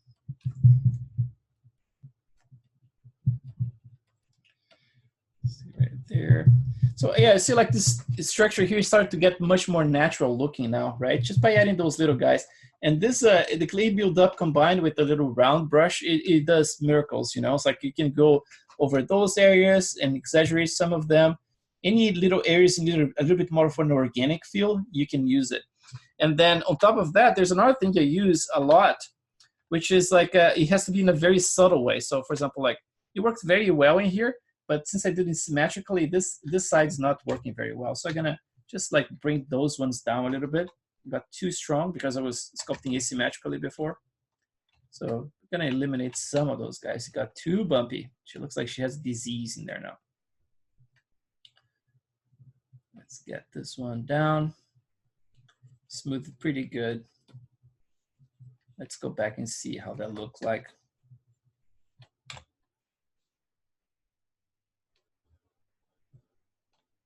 Yeah, it's nicer. Let's see, just a little bit less. And go back.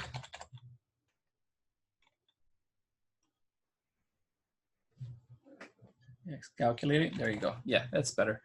And then I can keep working on it. So another thing I do to add more of organic feel to those things, I use the inflate brush, but you have to be careful with the inflate brush because very fast it can actually destroy your mesh, right? So if I have something like this, and let's look at the back of my model, right?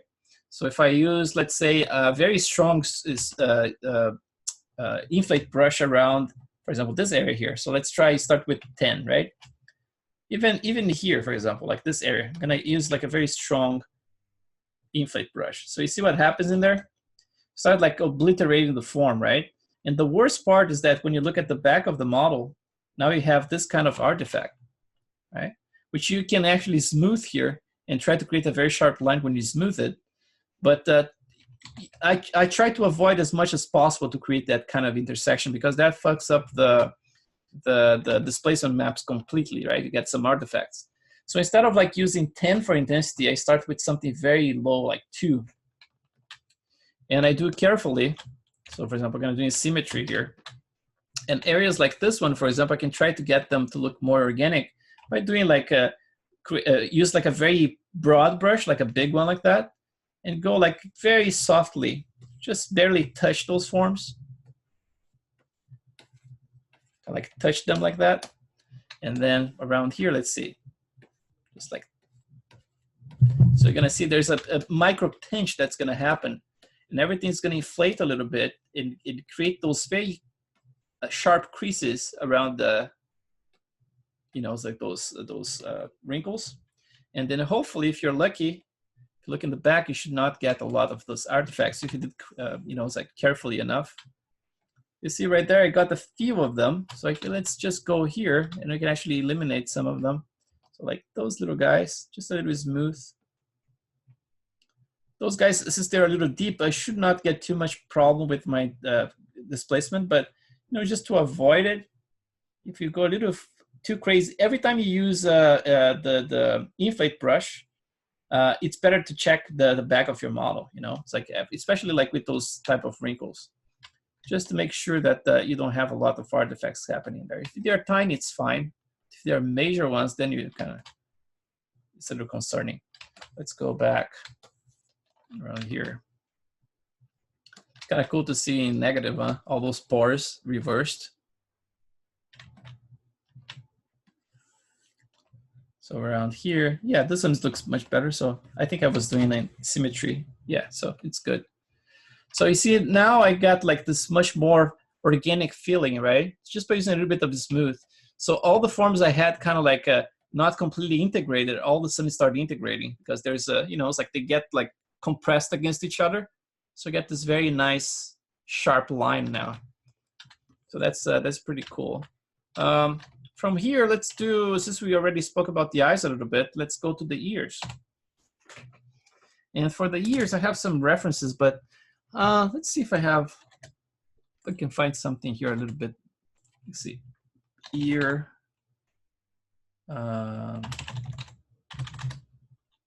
Close up.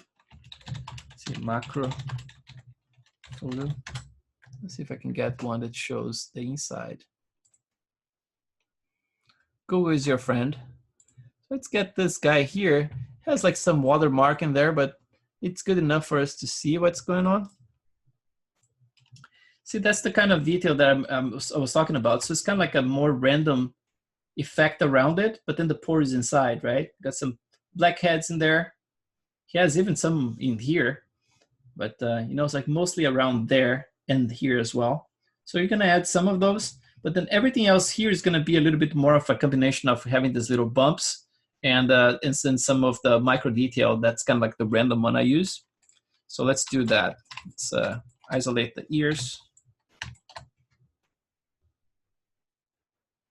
Here and there, and I have the eardrums in there. And then let's go back. So let's do a little work around here. Look at how long they go inside. It's like, again, like it's like a bunch of models being remodeled and remodeled, right? Like in reprojected stuff. And then you get like this kind of stuff happening. So I'm gonna have to move these little cones at some point, but it should be fine for now. So let's just go HD here. In her ear, I mean, like it's very beefy right now, right? This area here looks very, very thick. So I'm gonna just like fix a little bit of the main forms here, the primary forms, but without going too crazy with it, because I still have room to move things around later. So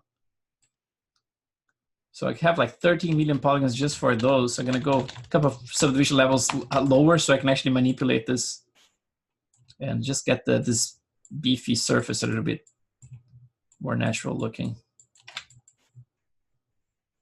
She does have this fold, which is really cool. My youngest son, he has the same. He has her ears and body facial structure, you know, and then my oldest son is like a copy of me. So it's very cool that we have those two guys looking pretty different, but you still can tell they're brothers, which is cool. It's a good mix.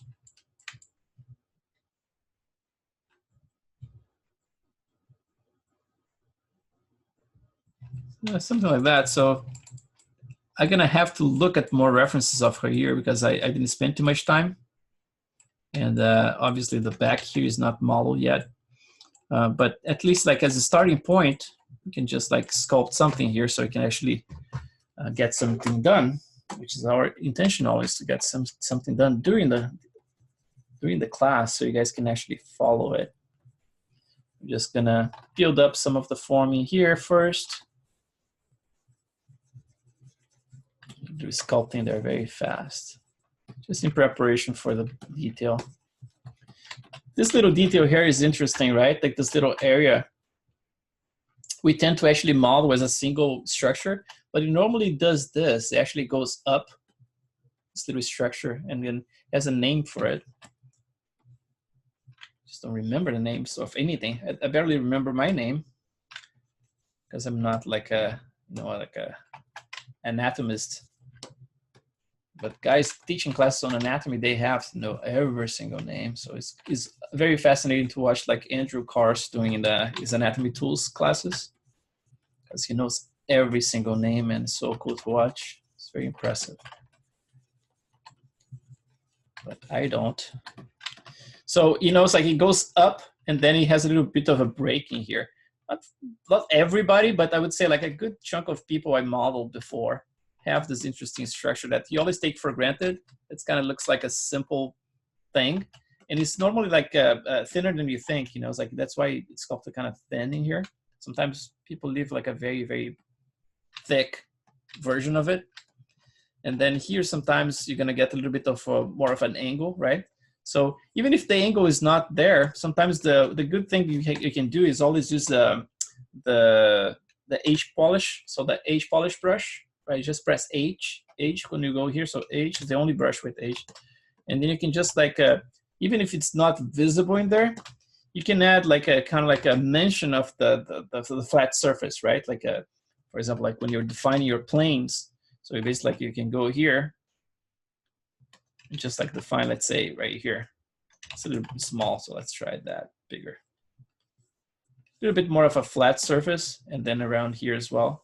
And even if it's not there, just for the simple fact that you establish in those planes, and later on it's kind of like smoothing them out, at least you're gonna leave a little bit of it, of that plane in there when you smooth. So now if I smooth it, you're gonna see some of that still preserved. And it can actually help, you know, it's like from, you know, when you're looking from a distance, that looks like it has a little bit more structure now than it was before. It was still rounded, right? I was just talking about like how things have to have rhythm, and that's part of it. You know, it's like if you're sculpting something, try not to go like completely rounded everywhere, right? So if you're rounded, add some sharper lines, and if they're too sharp, go and smooth them out a little bit. But first, make them sharp. So actually, when you do the smoothing, at least you leave a little bit of a clue that they were there at some point. You know, it's like that. It's a little bit more of a flat surface, and then. It's all about, you know, it's like modulating things and creating rhythms. When you're sculpting a human body, right? Like, for example, like the most common thing with arms is sculpting Popeye arms, which is basically like you create the muscles all at the, you know, it's like you create like almost like a, how you call it? I forgot. Like an hourglass, right? Basically, like everything goes out and in at the same intention. It's like everywhere. So you create like this Popeye kind of effect for the arms instead of having offsets, right? So muscles are always in offset. So for example, like the belly is going to be in one position, and then the opposite side is going to be kind of like offset to it, a little bit higher or lower, right? So you're going to have like lots of diagonals when you look at the arm and you try to structure it. You have like all those diagonals kind of like countering each other, right? It's all part of the rhythm, and it is like everywhere in the human body. And you're going to see this like in the face as well, and ears, everywhere. You need to add those rhythms, otherwise your model is going to look very boring. It's not going to look like it's either like too round, or sometimes people go the opposite way and they make everything very stylized by making everything flat. And it's kind of like a conscious effort, right? Because it's part of the style, just like making those very flat surface models. It's like, for example, the cheeks are flat and everything's flat. But I got a little bored by that stuff these days because it was overused. It's like there's a lot of artists using too much of that, making everything faceted. So you make an organic model and then just like basically like make the cheeks completely chiseled and then the chin chisel, and it's like I don't kind of like that stuff anymore, that kind of style. But if that's used in combination with other techniques, it's like to create more rhythm, then I'm all for it. Just like not my favorite thing. In the past, I even did some of that stuff. It's like I was working on Clone Wars for the TV. And I did a couple of episodes, and kind of like by accident, I was supposed to work on a feature movie, but they hired me and the movie kind of like didn't work out. So I was working on Clone Wars for a while, and then the style was exactly that. It was just like this flat, it's like a super faceted models and stuff. And I was like, oh, that's fun for a while. But then I was like, man, that's, I don't know if I like this. But I still see a lot of people digging that style. So more power to them.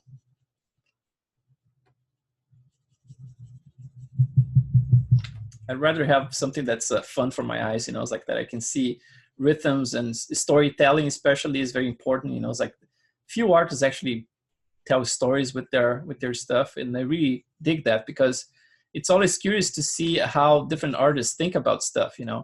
It's the way that we actually can connect with them, is to actually, it's like they have like those crazy ideas sometimes. Like the Russians are really good at that. Some crazy artists like from Russia and places like that, it's like they have those crazy ideas, man, and they are excellent technicians as well. So like they come like from traditional sculpting schools, and they do this amazing work, it's like with some twisted ideas and stuff. It's so fascinating to watch.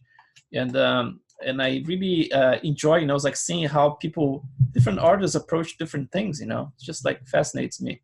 It's more interesting than seeing like more of the same, kind of like I'm more interested to see different stuff these days. Says the guy who is just doing portraits of old men, right? According to the interwebs. I'm such a woman hater according to the internets.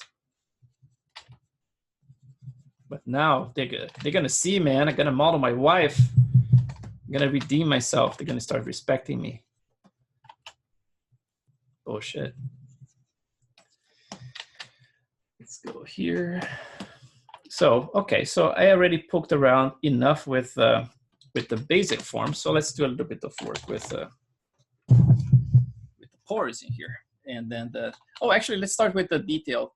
So for the detail, I add like, I normally use the very similar detail I use for the nose, which is that very basic thing, right? It's here I go again, getting lost with this stuff. The random, skin random, that little brush, right? That we use over and over in this class. So I'm gonna start the detail with it. So basically like, let's create like maybe intensity, maybe 9. Am I symmetrical? Yes. Just gonna start brushing. That's too much already. I can feel it. Let's go lower than that. So maybe 6. Yeah, that's better. It's just gonna break up the surface pretty good using the circular motion that I always mention to create this kind of like leathery effect. And then we can come with another layer of like micro pimples in there.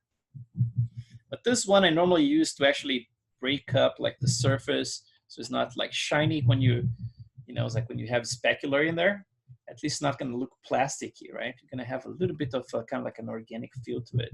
All this area here I have to refine. You see, it's still very beefy in there. I'm going to have to refine that whole thing, but I can do this later. I'm going to be working hard during this weekend to actually get much more stuff done. So hopefully I'm going to make some headways. But then we have our reviews on Saturday. So don't forget to submit your stuff if you have anything. And then if you're not going to be able to be present, don't worry about it because it's going to be recorded. And those review videos, I can totally give you access, no restrictions, because I mean, it's fine. You know, it's like, it's not like the content itself. So you're gonna, everything's gonna be recorded. You guys gonna get access straight away. So don't worry if you cannot make to the review session, because you probably have much better things to do, which is, you know, Saturday. I mean, I would if I could. Then you just like go ahead and do your thing, and then I'm gonna review, and then you should have the video available with my review in there. Just make sure, for example, if you have questions, like very specific questions, you can drop in that same folder, maybe like a little TX file with the, you know, it's like with the little very, very small text, being very straight to the point about what you want help with, and I can just read during the class, during the review session, and then give you the review, and then you have everything for you. So yeah. Hey Chris. Yes. Quick question about the review. Mm-hmm. You said Friday afternoon deadline? Oh, yes. So let's see, for example, like right now is 11:11 here. Just so you guys have as a record if you're across the world right now. So we are 11:11 right now. So that means like, let's say 5 hours from now, that would be like the deadline. So basically like about 25 hours from now. So that would be like midnight Friday would be a good deadline to have. But obviously, like people always push, you know, it's like I always get stuff uploaded like in the middle of the night when I'm sleeping already, and then people upload it there. So I don't mind that, as long as people don't upload stuff like right before the review, you know, so for example, like an hour before, 2 hours before, because what did I do in here? I didn't know I can do that. I think like this is a Zoom feature that I never used, like doing drawings on top of the screen. I'm gonna have to figure out how to do it. I did it by accident just now. Oh, look at that. Ah, interesting.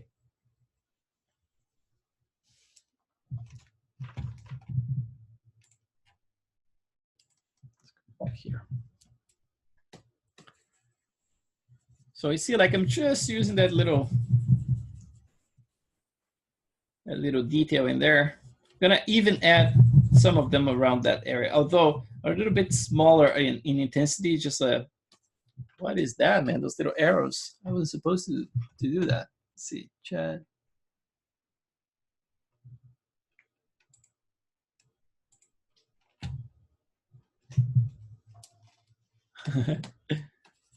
Anyway, let's do this. I don't know, it's gonna pop some arrow here from time to time, I guess. I press some button I shouldn't. Sometimes I'm like a cat, you know, it's like I press all those buttons at the same time. It's like old people do that kind of stuff. You guys don't do it because you're all youngsters. But I'm like a cat here, man, pressing all those buttons with my chubby fingers, which are not chubby at all, but it's good to say that. Okay, so now I have a little texture in there. So it's very simple, right? It's as everything we do here, I mean, we are not gonna be doing this as a single layer, right? We're gonna be doing this as just like a base layer. And then now we're gonna come with the pores. So for the pores, what I can do here, I can use my single pore, or like people in June are calling it Singapore. You go back a couple of resolutions here, so a couple of subdivision levels. Gonna go to maybe like the second one. Let's see how that turns out at that one. That looks kind of cool. Yeah, maybe a little bit less intensity, like 20 something. And around here, so I have my pores in here, but without having the full resolution. Just gonna add some of them in here. And then I can do in combination with the little blackheads as well. So I'm gonna add those little deep ones first. different places. Maybe smooth it out a little bit. Over here, there.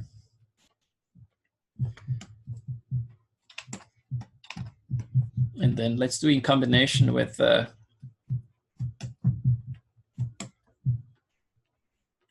little brush that I showed you guys the other day, which is like the blackhead stuff, right? So let's see that one, just to remind you. So let's see if I can find it, because I never find it. So pimple, pimple, pimple, pimple, pimple, pimple. Neck pimple, pimple 3, not pimple 3. It's gonna be the last one. Pimple 2, pimple 1. Yeah, that's the pimple 1. Okay, so that's the one I showed you guys before, which is like the drag rectangle with the alpha tweak to look like this. This is the profile I used. Like 1, 2, 3, 4, 5 points. And then there's a little bit of a radial fade, and the mid value is set to 50. Right, so those are the settings for this guy. And then this one creates this little pimple effects like that. So it's gonna go down and then up. It all depends on the resolution of the mesh at this point here. Look, if I do this way, you're gonna see it's going down and then up. It's just like it works if it's tiny. It doesn't work quite well if it's big. Sometimes you can use inside of the pores you just sculpted. If you do it like deep enough, you can actually create some interesting effects in there. And then let's see if we can get some of those in-betweens. Some are deep and some have a little surprise inside, right? Some are empty, some have a surprise. It's like a kinder egg.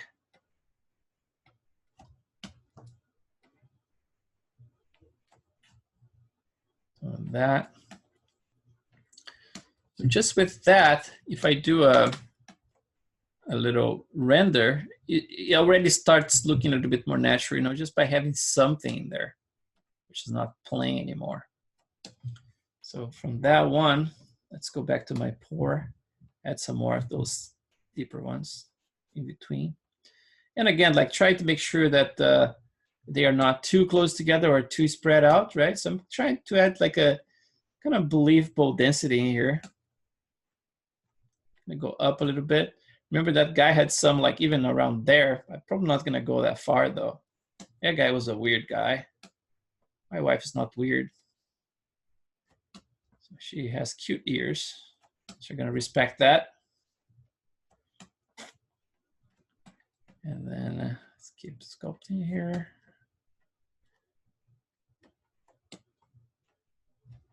Something like that should do the trick.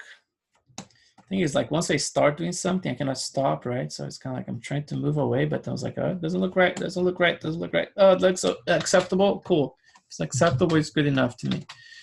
And then here, I mean, like there's a lot of stuff that I can add now. For example, like I'm gonna have to look at the references. Sometimes people have some interesting wrinkles happening starting here. For example, like this form here, sometimes I'm not looking at the reference, so I'm not going to do anything.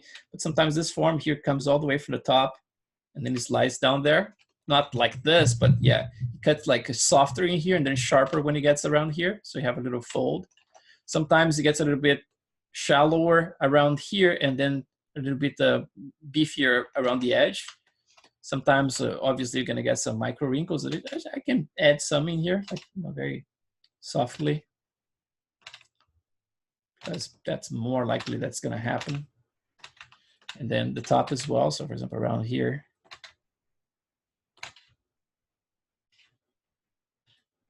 Small ones, right? Trying to do everything I do like for the older guys, much softer here in her case. So, and then when you get to this area here, normally what happens is that start getting some of those guys start to wrap around just slightly, just to get a little bit of the detail in there. Again, this is the kind of stuff that sometimes you're not going to see at all, but if the light hits those areas, you're definitely going to be seeing them. You know, it's like that's going to make the difference. So that's you know, the thing I say about like picking your battles.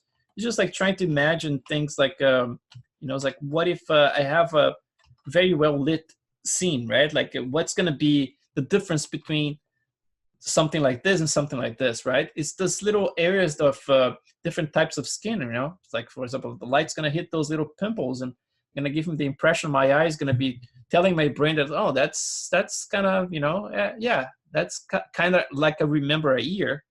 I don't have a year right in front of me to compare, but my brain kind of tells me that, yeah, I kind of see that in people normally, right? Because we are all like specialists in humans, right? We don't need to work with this professionally. But we see the face of our mom when we are born, right? And so we are used to seeing like, especially like recognizing facial expressions since we are like born. And then we are used to see humans all the time. So there's no way to trick other than trying to create something that's believable in a way. You know, it's like, for example, I think I trick a couple of people with my model sometimes, but in a creepy way, according to people who see it. Kind of like, you know, especially with Stan Winston, like the comments I got on Artstation the most was like, oh, this is creepy, but it's so good, or something like that, you know. But always the creepy factor is in there, which is kind of cool.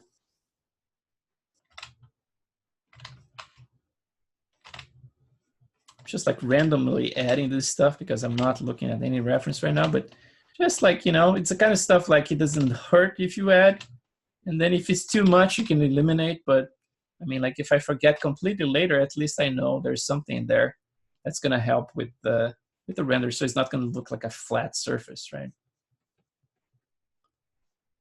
Kind of like little things here and there.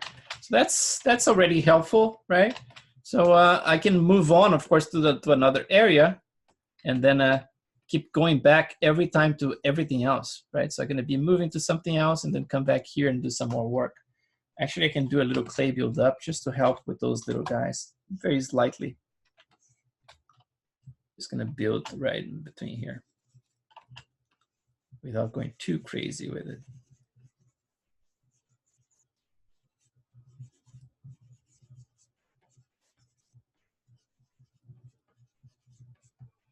Yeah, that's gonna do the trick, I think.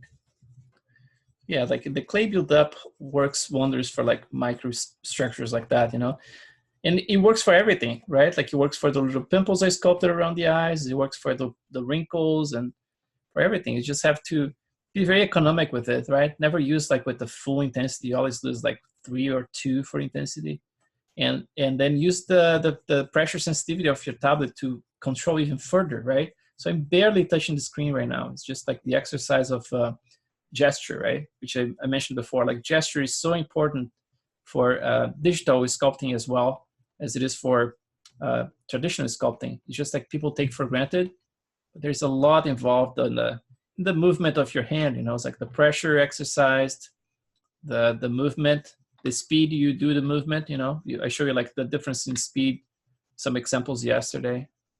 So like everything is very important. That's where sometimes you can see the style, although you cannot like pinpoint sometimes why some people have a certain style, right? And sometimes it's the gesture. It's also like the mental library, right? Like we see many ears and we see many noses over our lives, right? But some of the structures of those elements, you know, it's like they kind of like cause it like a imprint in your brain, right? So that's kind of like if you try to draw something from imagination, you're gonna draw differently from anyone else. It's gonna be your own style, your own view of what a year is. So it's kind of like an abstract concept of a year, and then this is gonna be for everything else. Like some people are gonna have a tendency of sculpting the noses always in a certain way, or the ears always in a certain way, you know, and then. The way to break that, obviously, is to look at the references really closely and try to represent what's in there. But I always like to actually explore the forms like much further without looking at references for the great part. So, for example, like I try to put like in the same position and scale, of course. Like I try to put the primary forms mostly there. But then there's a lot of liberty in the middle, you know, it's like in between, kind of like trying to figure it out, those forms and everything. So I do like long sessions of not looking at the references. And then I look at the references like, okay, I got that part pretty wrong, so I'm going to fix it. But what about this part here? It's not perfect, but is it convincing? You know, it's like, is it something that is acceptable as something realistic? Yes. So maybe I should not spend too much time in there. Maybe move to another area that looks more problematic, you know. And some people might think that this is wrong, which I should be, for example, like paying attention and trying to do a one-to-one representation. And I would say like that's basically my job. That's what I do for a living. You know, it's like it's trying to match things one-to-one, and that's not fun to me. So the fun to me is to actually fill those gaps, which, you know, is like with my mental library. So that's why I do a lot of stuff without looking at reference. And then that's why a lot of people are probably going to look at my work and they're going to say, oh, this work here is not as realistic as this work here. And it was like, yeah, this guy's using a scan, what you're talking about. The guy's using scan, you know, and I'm not. But that guy is not showing a lot of style in there. Maybe I can show much more style with my stuff because a lot of stuff is idealized. And it's all part of my mental library. You know, it's like a lot of the elements I put in those characters. So I think like people should stop like judging too much and just like doing more work instead of like talking too much. You know, it's like and then just trying things and then coming up with their own styles. That's the only way to actually create something that you can consider unique. You know, it's like what's the fun of scanning someone and then using that scan over and over again? You know, to me, there's nothing to learn in there.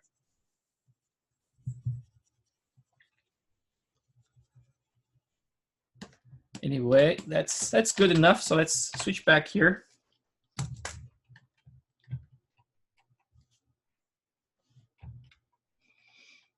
All right. So yeah, maybe I went a little bit too. It's hard to tell if it's too strong, right? Because it's still so subtle. I'm gonna make it even a little bit softer. Sorry, wife. Sorry, I didn't mean to do that to you. Yeah, a bit softer like that. And then let's turn off the.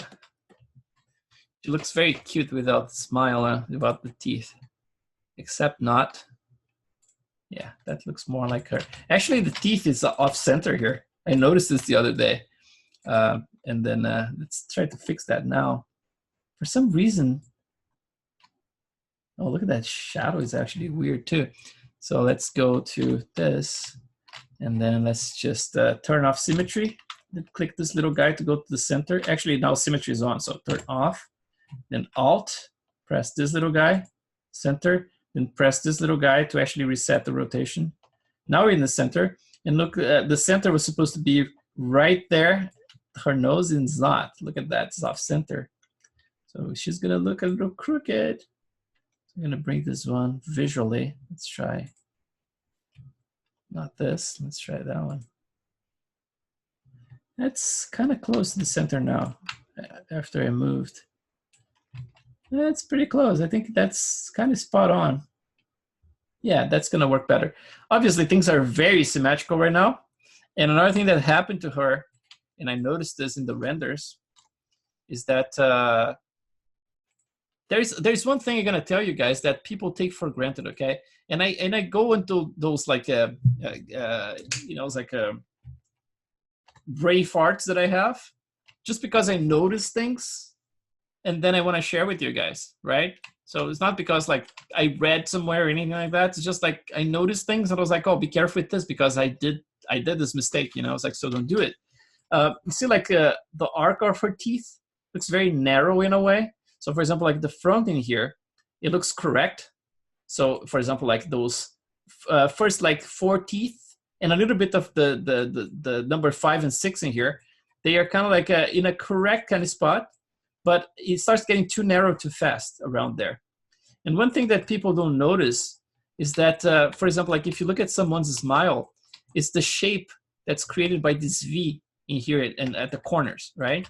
I think that's the best way to describe it. It's like, look at this little V in here and see how far the dark area goes, right? So I can actually measure how narrow the teeth has to be or not. Because this is like, it's the kind of stuff like when you look at someone, it's very clear. Look at her picture here. Let's bring this one up.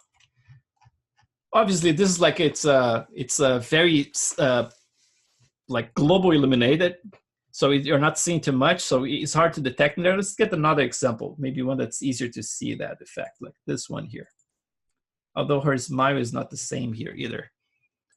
But, you know, it's like, so I can see this front 4 teeth, and then this the number 4 and 5 and 6 that I mentioned before there. but I still can see those guys in here. So that one I still can see, you know. Obviously there's a light that's coming from the side, but even like with the frontal light, I noticed that her teeth goes wider than I thought it would. So it's always nice to measure this. For example, like if I do a little quick rendering here in ZBrush. So there is some darkness that's going too dark too fast around there. So maybe I have to pull this out just slightly. And I think that's gonna help overall her smile. But I wanna push her smile further. I wanna try to nail this kind of smile here. She looks so happy there with the brand new hair. So I'm gonna try to push the smile a little bit further. So let's see, turn on the symmetry. And so I have my bottom teeth apart from the top teeth. So I'm gonna just do this, let's see. So now I moved the top teeth, but the bottom teeth is offset now. But I mean like this area here, carefully I'm gonna just pull it out. Just to feel a little bit more that gap where that dark area is. So like if you can see, if you look at different references, you're gonna see that little V, that's like a black little V in between the teeth and the corner of the eye during the smile. So if you can get that shape, like the same length and in intensity, you might be able to nail the smile much more effectively, you know. So let's switch to the bottom one. I'm just gonna recenter it. Again, to recenter, so basically like just press Alt and turn on the symmetry, because if you do it symmetry, it's gonna happen. Oh, this one is it symmetrical? No, I pressed the wrong one. So I'm gonna go symmetry. So this is a symmetry, so it's gonna go to the sides, right? Because it's symmetrical. So you turn off the symmetry first, press Alt, then click the little guy. Now it's right in the middle, and then you press this one to reset the rotation, right? So always with Alt. And then now I can actually move this stuff to here and get a little bit more center with it. And obviously, depending on the model, I might have to do offset anyway. But for now, I want to make sure that everything is kind of perfect. And then I create like the offsets and the other stuff after. See, like the teeth doesn't have a good occlusion right here, right?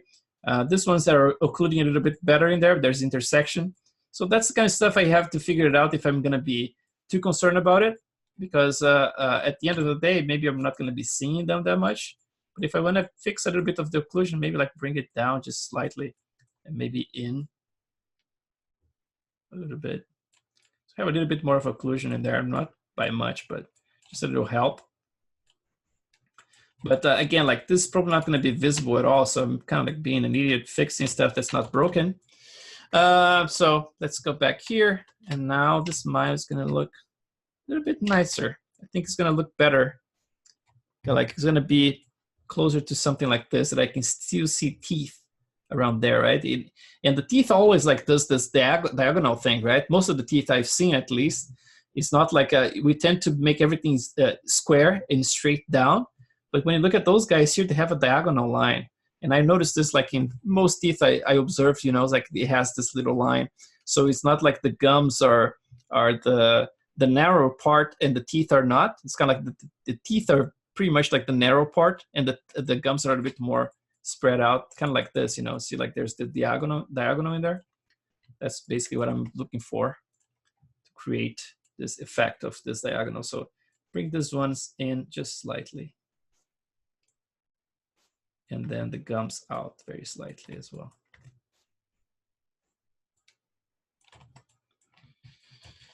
So yeah, so I think we are right on time for today, guys. And well, I think we did some work that's I had fun doing. And so for the weekend, I hope you guys enjoy like doing some work. You know, it's like I'm gonna give you access back to the videos. So just you guys gonna have access to the videos. So the class of May and June are not gonna have any access for now. They're gonna keep isolated, just you guys. Because this is a current class, you know, it's like, and you guys need to see this stuff, right? So I'm not going to be punishing you guys for, you know, the mistake of one person. And then trusting that you guys are going to help a brother out and not share this stuff, you know. But thank you so much, guys. And then let's keep in touch during the, you know, like in the group, the Facebook group. And if not, then just check the email. You know, it's like all the information about how to upload the files is in there. and where to find me, and the number of the meeting also was shared in there. It's a different meeting, so you're not going to log in with the same number, right? You're going to use a different number, and then we should be good. So thanks a lot, guys. Thanks, Chris. Thank you. Thanks, Chris. Have a good night. Thank you so Thank much, you. Chris. You too. Yep. Thank you, guys. You're amazing. Thanks, man.